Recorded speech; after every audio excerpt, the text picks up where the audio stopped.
15ই December আমরা ধর্মতলা থেকে বাসে করে গিয়েছিলাম ভুবনেশ্বর এবং অন্ধ্রপ্রদেশ রাজ্যে ভাইজ্যাগ শহরে।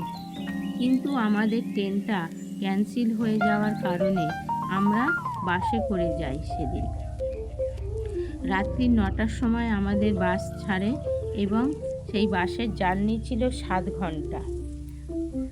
আমরা বাসে করে সারা রাত যাই এবং পথে আমাদের কোনো অসুবিধা হয়নি। জার্নিটাও খুব সুন্দর ছিল এবং ভুবনেশ্বর স্টেশন নেমেছিল 5টায় এবং ভুবনেশ্বর থেকে আমরা তারপর চেয়ারঘাট ট্রেনে করে 7 ঘন্টা টাইম লেগেছিল বিশাখাপত্তনম স্টেশনে নামতে।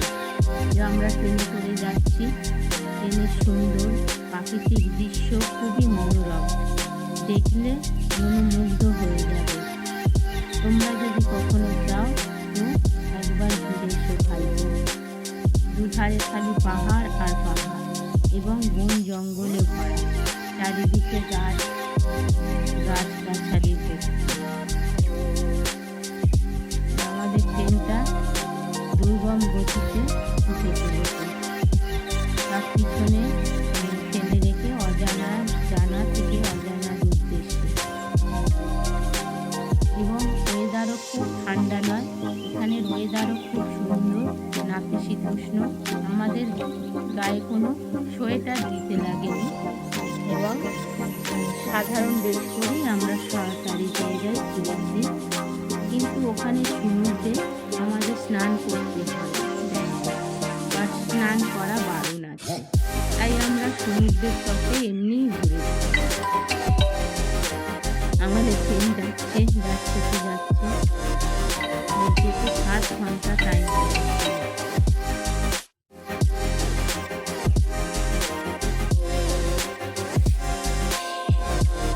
চারিদিকে পাহাড় আর পাহাড় এবং লাল মাটির রাস্তা ধরে ট্রেন দুর্গম গতিতে চলেছে, জানা থেকে অজানার উদ্দেশ্য, যার কোনো শেষ নেই, সীমা নেই।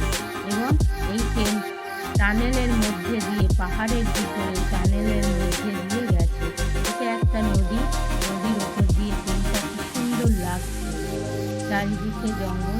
এই তো শেষ পর্যন্ত আমরা চলে এসেছি বিশাখাপত্তনম স্টেশনে। আমার ছেলে এবং আমার 2 ছেলে আছে এবং স্বামীও আছে। বিশাখাপত্তনম স্টেশন, এবং স্টেশনটাও খুব সুন্দর, চারিদিকে গাছগাছালিতে ভর্তি। কিন্তু এত সুন্দর শহরটা দেখলে তোমার মন ভরে যাবে। আমাদের এই কলকাতার মতো এত নোংরা নয়, চারিদিকে নোংরা আবর্জনা চারিদিকে পড়ে, কিন্তু এখানে এতটুকু নোংরা নেই, সব সময় পরিষ্কার পরিচ্ছন্ন, যা তোমার এখানে থেকে যেতে ইচ্ছা করবে।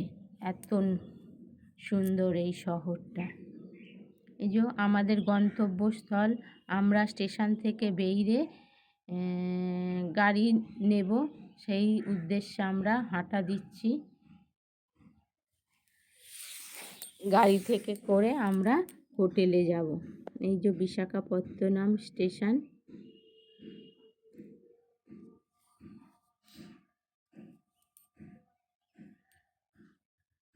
রাস্তাঘাট দেখেছেন কি সুন্দর, পরিষ্কার, ঝকঝকে, তকতকে, এতটুকু নোংরা নেই।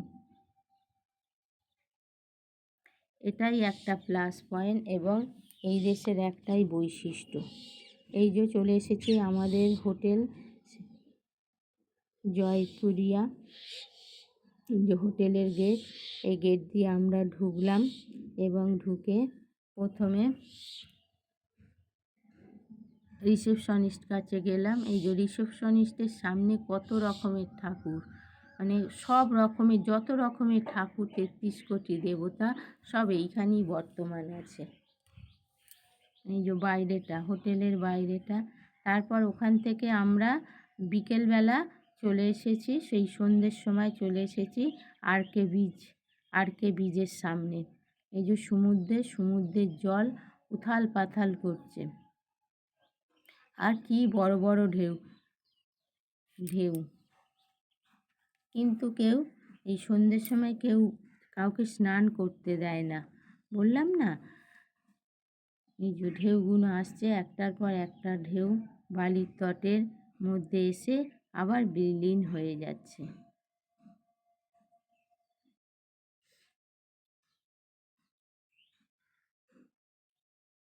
ঢেউয়ের পর ঢেউ, যার কোনো শেষ নেই, যার কোনো সীমা নেই। আমাদের ছোট ফুচকে ঘোরাঘুরি করছে।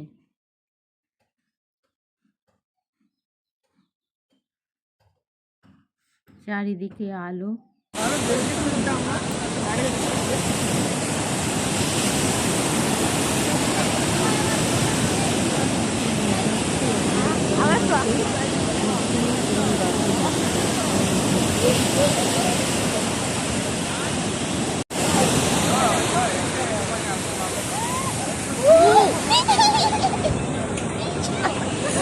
কোথায় আসছে?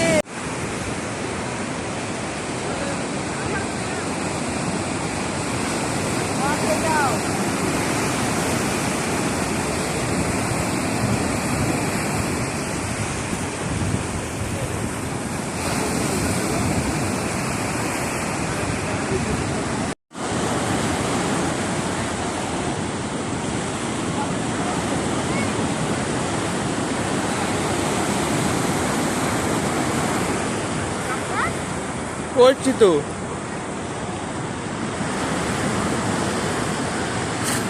করিস নিশ্চয়। আমার দাওয়া চলে